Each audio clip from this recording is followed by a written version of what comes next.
सभी गुरुजनों को नमस्कार। मैं कृष्ण कुमार शर्मा, कोसी कला मथुरा से। ये मेरी बच्ची है जिसकी उम्र 4 वर्ष है।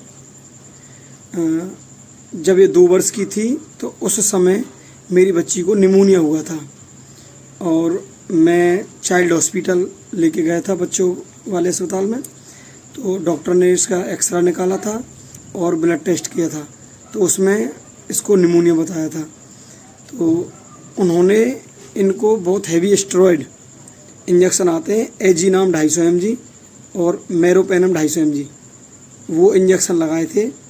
उनसे इसकी तबीयत में सुधार हुआ था और उनका कसूर नहीं है। उन्होंने हल्के वाले इंजेक्शन लगा के देखे थे इसको कई दिन, उन इंजेक्शनों से इसको आराम नहीं आया था, तो इसलिए उन्होंने थोड़ा हैवी स्टेरॉयड इसको दिया।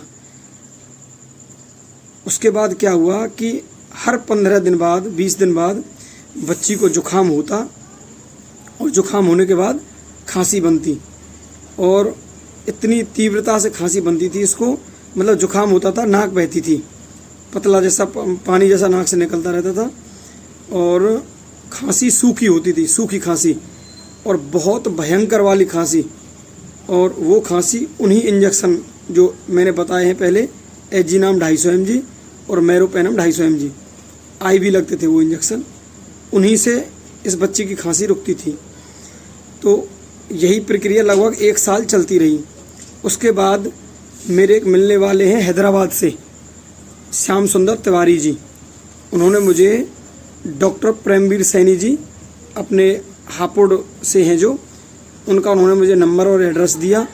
मैंने उनसे फ़ोन पे बात की, तो फ़ोन पे बात करने के बाद उन्होंने वीडियो कॉल की, बच्ची को देखा, उसके सिम्टम देखे। मैंने कुछ एलोपैथी डॉक्टर्स ने जो रिपोर्ट निकलवाई थी, मैंने उनके पास वो रिपोर्ट भी व्हाट्सअप की थी, और उन्होंने बच्ची का टंग देखा, अपने हिसाब से जो भी उन्होंने डायग्नोस किया। डायग्नोस करने के बाद उन्होंने बच्ची को ड्रॉप जो भी अपना है, उन्होंने अपनी सिरप ड्रॉप के रूप में सिरप उन्होंने चलाई, ड्रॉप से थी। तो उन ड्रॉप चलने के बाद से बच्ची को स्टार्टिंग में लगभग 1.5 महीने ये था कि हर 15-20 दिन बाद वही दिक्कत होती थी, लेकिन इतना फ़र्क था कि इंजेक्शन नहीं लगवाने पड़े थे। जो उन्होंने मेडिसिन्स दी थी, उन्हीं दवाइयों से 1 या 2 दिन में समस्या ठीक हो जाती थी। अभी धीरे धीरे वो टाइमिंग बढ़ के 1 महीने पे आ गई है।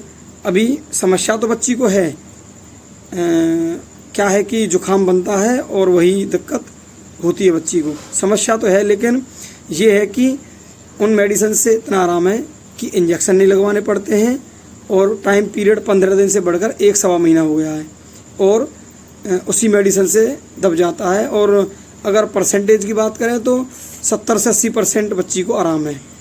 वैसे अगर मैं बात करूं तो एलोपैथी के मुकाबले बहुत अच्छा लगा मुझे उनका ट्रीटमेंट।